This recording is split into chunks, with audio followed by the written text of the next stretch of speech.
Hey everybody, this is Doug Kenny from Stories from Motorsports, and today we have TJ DeCaire with us. Hey, how you doing? I'm doing good. How are you doing? Doing good. Where are you at the moment? Currently, I'm in a car at Florence Motor Speedway. I just got here. Heading to the hotel pretty soon. So, getting ready for a practice day tomorrow and a race on Saturday. That's amazing. What race series are you in at the moment? This is the first race of our season. This is the icebreaker for Florence Motor Speedway. So, kind of, getting the year started off right now. Nice. Where is the speedway located? This is in Florence, South Carolina. Ah, where are you originally from? I'm from Land O'Lakes, Florida. I'm pretty much born and raised there. My family's from Tampa, so it's just about 20 minutes away. So, we're all originated from Florida. Yep, the East Coast is the racing industry, and the West Coast is like the film industry, you know? I know what you mean. Yeah, what was your upbringing like? I started out in a go kart at my local speedway, which was Dirt Devil Speedway at the time, owned pretty much by a family friend, Sam Rodriguez, the grandfather of Eric Almirola. So Mm, we're good friends with him. Did go karts for quite some time, from the age I was 4 till I believe 13, and then I got in a legend car at 13 as well.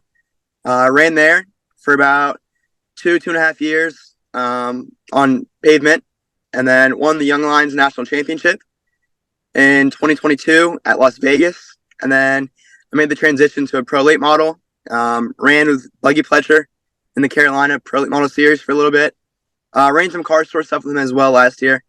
Ran pretty good in that. And then for this year, I was accepted into the Rev Racing Drive for Diversity. And then that's what we're doing here this weekend at Florence. And then I will also be doing a full-time cars tour with Highlands Motorsports. that's amazing. What is Drive for Diversity about? Is that NASCAR related, I believe? It is, yes, sir. What's that all about? What do they do Uh, there? so like a normal day in the shop is get there. I get there around 7:45, 7:50. Starting the gym, getting the day started off pretty good. Working out in the gym for about an hour, hour and a half.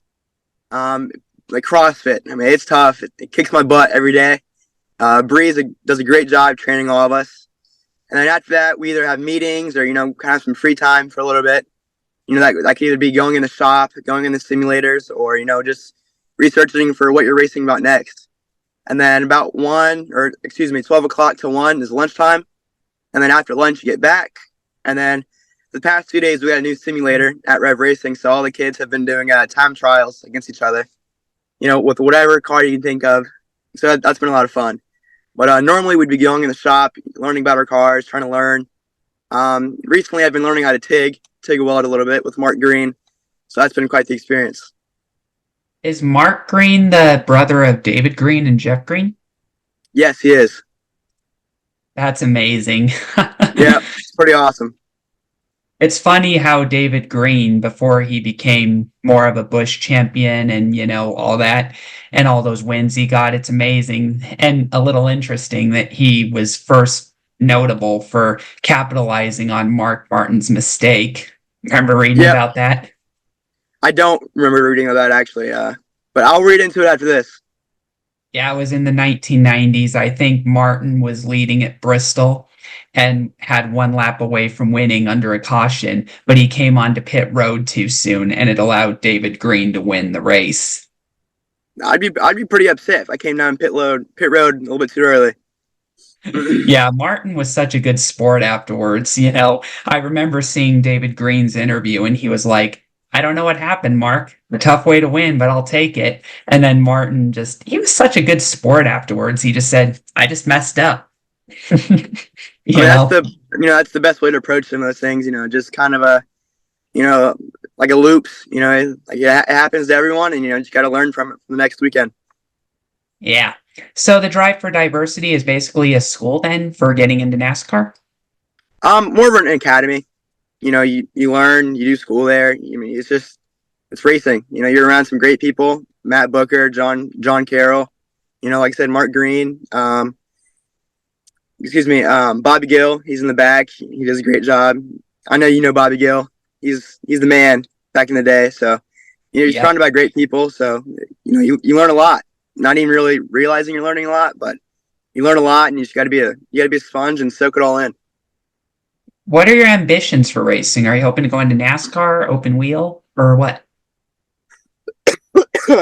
I like to make it to NASCAR. That's everybody's ultimate goal. But I feel like the route I'm taking, I'm learning a lot of new things and learning from a lot of good people. So I feel like I'm on the right path. How close do you estimate you are to eventually getting into the NASCAR series? Um, you can't really measure that. You can only take it one year at a time. So got a new year approaching, and we're gonna see how it takes me. Sounds good. What made you get into racing in the first place? Um, excuse me. My family's raced their entire life. I was kind of born into it. My brother raced when I was born. My uncle raced. My grandpa raced. Um, I was born into it. I didn't really have a choice, but I love it till the end. Definitely. When did you make your first start? I made my first start at the fresh age of 5 years old in a dirt go kart at Dirt Devil Speedway. That's amazing. What's your funniest memory of racing in a go-kart? There was lots of funny moments. Trying to think. Uh, I'd probably say my funniest and coolest moment was winning my Maxis National Championship. It was me. Well, let me start from the inside row. It was Trent Lloyd. He races dirt late models now. McGuire DeYoung. He's out in the Midwest racing dirt modifieds, I believe. Me and then DJ, and I forget his last name, but we were four wide in a go kart, really on a one groove racetrack, going into turn three on the last lap, and everybody backed out or kind of washed up, and I kept my foot in it and made it to the line first, and it was kind of just like a wow moment. It was kind of surreal when I crossed the line, like we were just four wide. Did I really just win from the outside? So it was kind of a cool moment, but that's probably my favorite moment from a go kart. Yeah. Want to hear my funniest memory of racing in go-karts when I dabbled in them years ago? Let's hear it. Do you have any siblings at all? Just a quick question. I have a brother and a sister. Excuse me. Then those sibling rivalries you have, Yeah, you know? Yeah, I was more into racing than my older brother Harrison was, but when I dabbled in go-karts, he did compete in one event with me, which was out in Tucson in Arizona. And we were on a road course track, and this was the funniest memory of it. My older brother Harrison, he started the race in second place and had a very fast go-kart, and I started in fourth, I believe, or fifth, somewhere one of those positions. And when the race went green, Harrison took the lead from the very beginning and drove off, and I was able to pass a few go-karts to get into the second place position.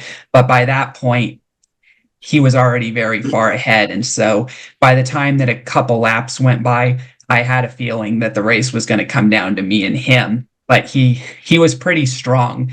And so I was prepared for a 1-2 finish with me potentially finishing in second because it was a 40 lap long race. And as we came across the finish line for lap 3, he was far ahead of me.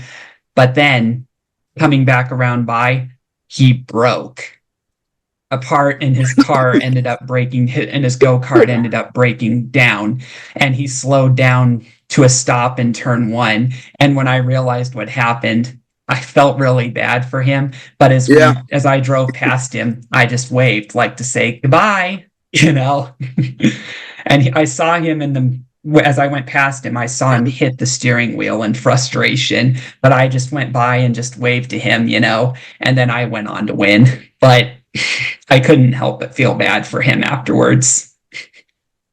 absolutely. Excuse my coughing. I'm just getting over a sickness. But that's a pretty interesting story. I mean, I've never been able to really race against my brother, which I wish I could. So maybe that day will come eventually. Yeah. I don't think Harrison made any other starts in go-karts that I know of, Yeah, because he said afterwards it wasn't really his thing. I mean, he liked leading the first few laps, but of it course. wasn't his thing, so we never competed against each other after that. But I still get sort of a chuckle just seeing him on stuck on the track and me just passing him with like a wave of goodbye, Yeah, that's sort of awesome. gloating a bit.